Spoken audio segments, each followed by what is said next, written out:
本物のスペシャリストによる本当の話シリーズ。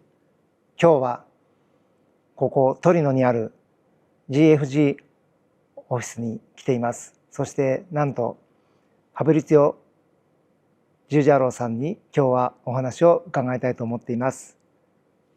ファブリツィオさん、よろしくお願いします。Buongiorno.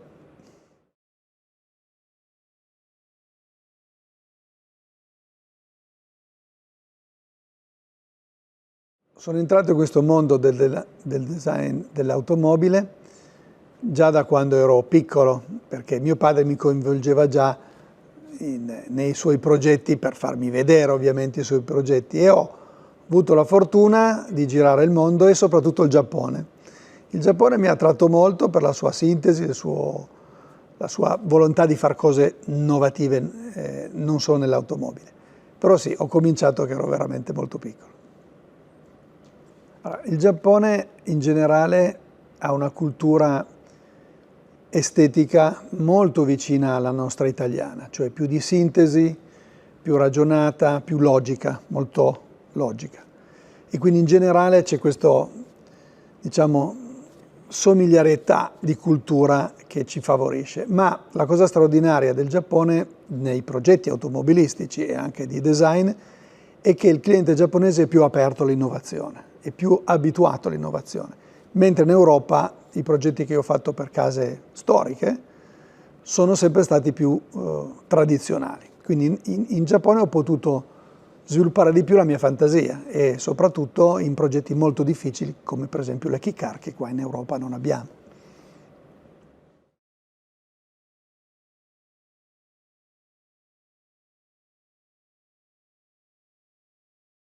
Particolare perché rispetto a tanti altri marchi che quasi non esistono più, noi non abbiamo una riconoscibilità. Cioè, se io faccio una BMW o faccio una Ferrari, uno è una BMW e uno è una Ferrari, non c'è la vettura di Giugiaro, ci sono le vetture di successo fatte per le case di tutto il mondo. Quindi questa è stata per noi sempre una cosa importante, cioè Giugiaro si riconosce in quanto normalmente l'oggetto rispecchia la volontà del cliente e ha molto successo e di successo, quindi non faccio una vettura per me, la faccio in modo che il cliente abbia successo.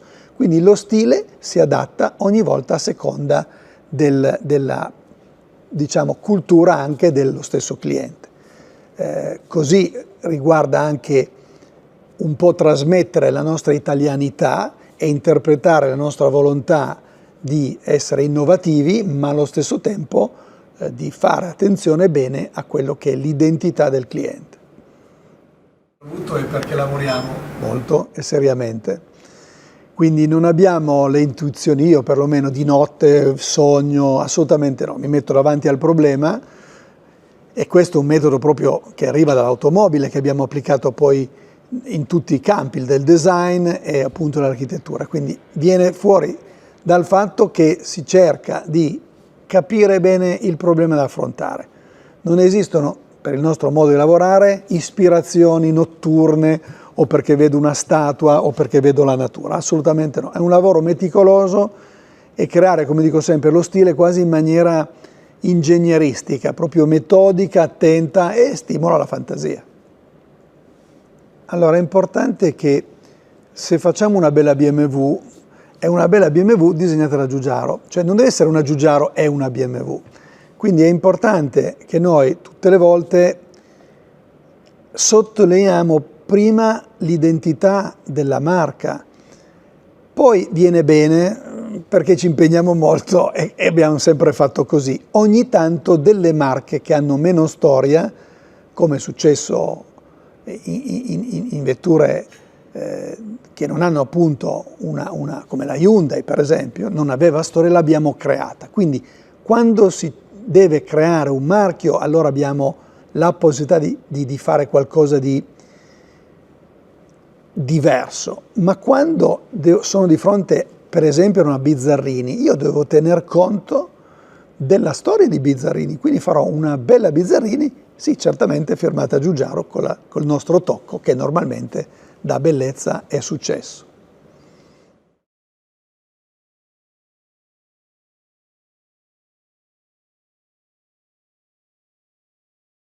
Allora, vetture preferite, tutte quelle che abbiamo fatto tra mio padre e il sottoscritto in tantissimi anni, è difficile perché dipende molto dalle ere, no?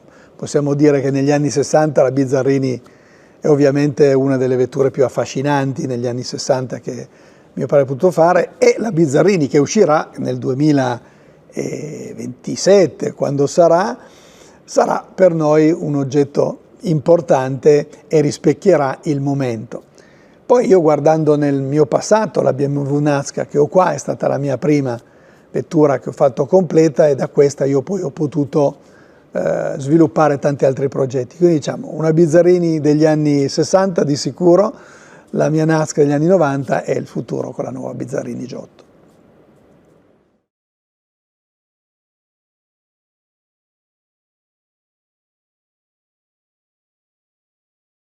Allora, nel campo dell'auto, del design dell'auto, noi siamo attenti a tutte le varie richieste che i clienti ci fanno, quindi come dicevo, per esempio i lavori e il design che abbiamo fatto per la Daihatsu, una kei car, è uno dei lavori più difficili da fare perché è una vettura super economica, molto piccola, e dove bisogna cercare dei trucchi per renderla più bella possibile e anche più grande possibile, cioè è piccola ma devo cercare di farla vedere anche più grande.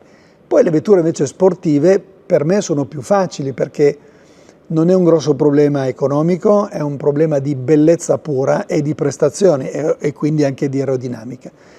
E poi in mezzo ci sono le vetture, diciamo, più le berline, le station wagon, eccetera. Questi due estremi sono proprio un po' la nostra forza, di riuscire ad adattarsi per una supercar e per una kei car giapponese, che è un lavoro, come detto, molto molto impegnativo.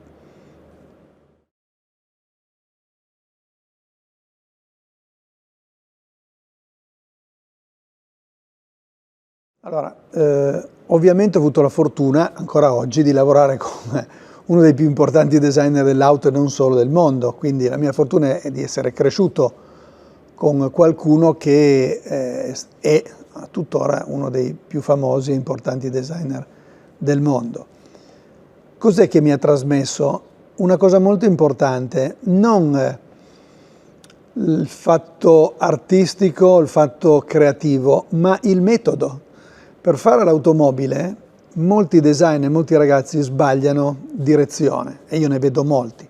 Cioè non è una questione di avere puramente della fantasia, ma è una questione di arrivare al dunque, di arrivare al target, e questo lo puoi fare solo se, al di là della fantasia e dei studi grafici pure, tu rispetti e segui molto quello che è la parte tecnica. Quindi il metodo per sviluppare l'automobile è importantissimo ed è molto, alle volte anche un po' noioso, però in questa maniera io ho potuto, in più di 35 anni, poter affrontare qualunque tipo di progetto.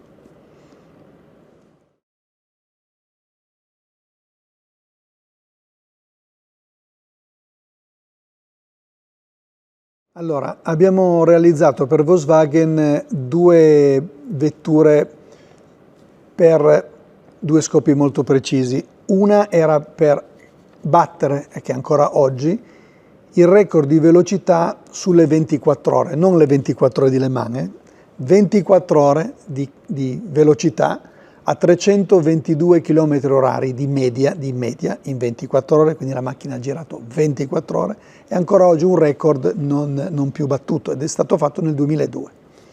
E questa vettura sportiva, che non era un missile, aveva una forma di una supercar bella, ma estremamente efficiente dal punto di vista aerodinamiche, è stata sviluppata per la Parigi-Dakar. Quindi questa forma, che identificava un successo, è stato portato in forma fuoristrada alla Parigi-Dakar del 2004, se non sbaglio. Allora, è stata la prima vettura alla Parigi-Dakar non derivata da una fuoristrada, ma studiata esteticamente, specifica per la Parigi-Dakar, e vinse la sua categoria.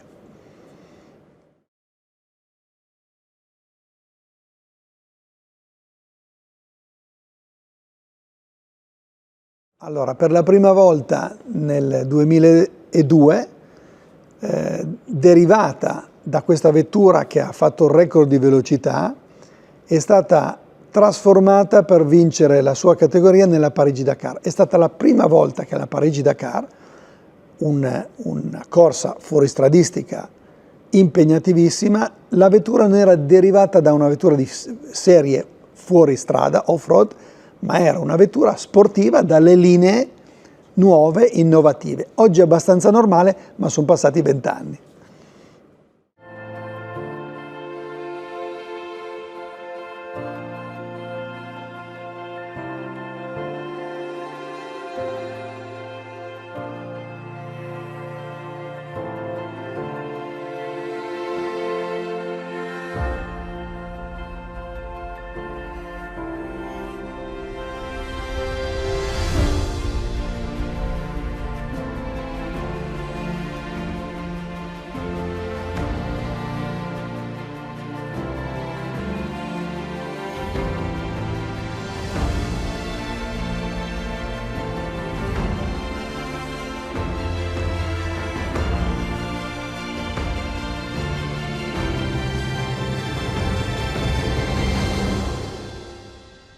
Agli amici di Yutaka che ci seguono, la passione dell'auto entra proprio nel corpo e io ce l'ho da sempre e spero di trasmettere con queste mie parole a voi ancora più entusiasmo per le belle macchine italiane e internazionali.